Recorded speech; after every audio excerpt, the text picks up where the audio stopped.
The iconic robotic dancing doll gets a whole new upgrade, courtesy of Blumhouse's brand new iconic horror sequel, M3GAN 2.0. We're going to be talking about this movie before we get started. If you're new to the channel, be sure to subscribe and leave a like, as it really helps a lot.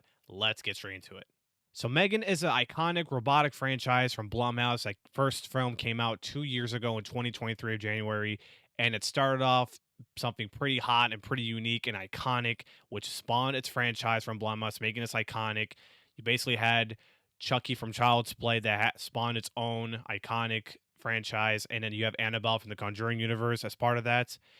And then this time around, we're basically getting a sci-fi robotic Child's Play female version of Chucky. You get M3GAN, and that is something pretty cool we had a couple years ago. And with the success, they just announced a sequel. And I know people in general that enjoyed the first one going to this movie. This one has changed a lot of tone and direction it's going to in terms of the genre. And I will say, it may not bother me, or seeing this genre switch may be cool, but I understand it's going from basically horror to action in this movie.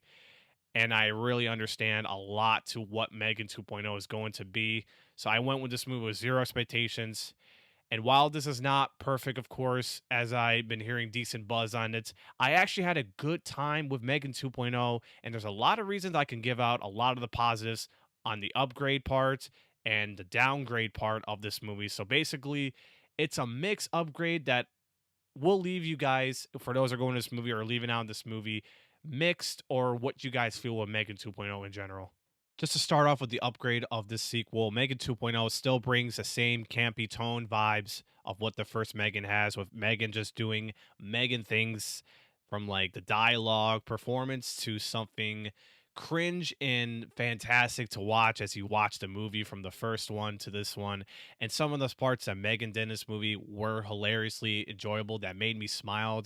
I always know M3GAN will do some of the stuff that they would make us either laugh or just, cringe us pretty much. So M3GAN does a lot of the campy stuff, and still the tone of the movie still feels the same, relevant to the first one.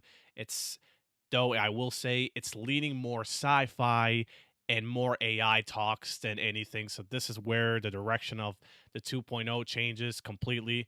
Just to go over the weakness in a bit after that, I will say with that campy tone, it's giving more action-packed this time around than what the first M3GAN had, and it's giving a lot of Terminator 2, Austin Power, Mission Impossible vibes. And the reason why I say that is because when you look at Terminator 1, just to go to the Terminator part, you basically have the first Terminator that had the main villain who was a Terminator to be a bad guy, and then the sequel becomes a good guy. M3GAN 2.0 is exactly that with M3GAN. Austin Powers is that kind of comedy, campy tone that also brings that, and Mission Impossible-esque also gives out a lot of action in this movie, even more that. So a lot of the action is pretty enjoyable for what I've seen, and it's actually pretty enjoyable for a lot of the stuff that the action takes place more than just what the first movie had. But I completely enjoyed the action in this movie, and I went with this movie, like I said, with zero expectations, and it delivered to what I really seen from this trailer, from the M3GAN 2.0 trailer. And I actually really enjoyed a lot of the fun in this movie, and perfectly brings a lot of entertaining that you like about M3GAN, and basically giving it more action packed than the first M3GAN. So it's giving a lot of the action packed tone that you're going to this movie, like not expecting what it's going to be like, but it will leave people either enjoyed or like frustratingly confused of what they feel with 2.0 as the upgrade. And yes, the same cast are coming back. You have Allison Williams, you had Violet McGraw, you also have Jenna Davis, who voiced M3GAN, and of course, the three of them in this movie were fantastic. I do love Allison Williams a lot. There's something in this movie she pulled off crazy in this movie. I won't get into details, but I thought what she did around the third act of the movie was awesome. It actually made me impressed to see what she did in this movie overall. And then M3GAN, like I said, doing a lot of the campy stuff in this movie that hinges a lot of the fun from the first to the sequel, had some pretty nice moments. And Violet McGraw, I thought she stepped up to this movie pretty efficiently. So I have to say the cast overall did an amazing job, and they were enjoyable from start to finish, at least. And now the downgrade negatives of this movie. There is no horror vibes in this movie whatsoever. When you go to the sequel from the first Megan, it had this jump scare tone looking vibes of the first Megan that makes it just perfect as a horror movie with the campy tone. But in this sequel, it has zero horror in this movie, that no jump scares, nothing violent, nothing scary. And there's not much to pretty much to even know that the sequel will have any horror. And unfortunately, it does not have any much horror left in this film. That shifted direction, that, like I said, it leaves a lot of people confused or frustrated that enjoyed the first one.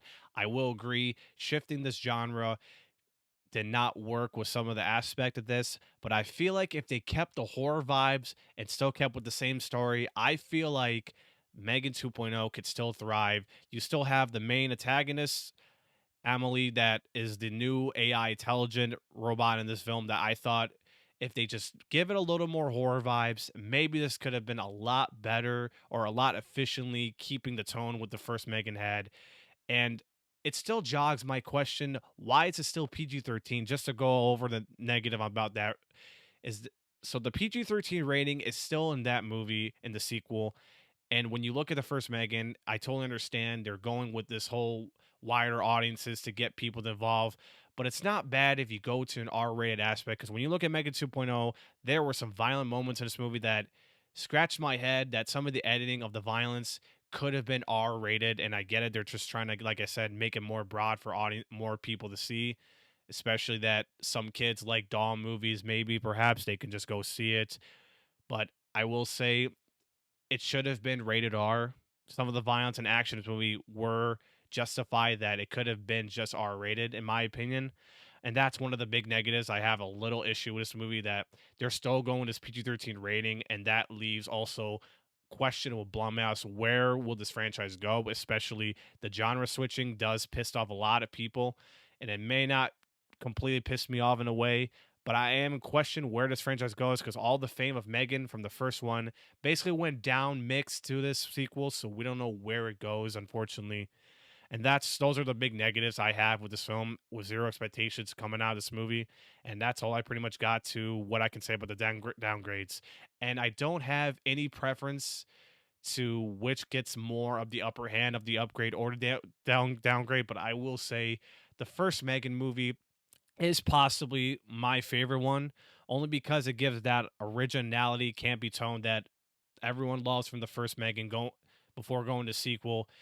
It's just a lot more preferable, and I understand where people coming from that enjoy the first Megan. Overall, Megan 2.0 is a mixed upgrade at best. One upgrade at hand, you have more action, same campy tone vibes of Megan being more iconic and enjoyable, start to finish, entertainingly.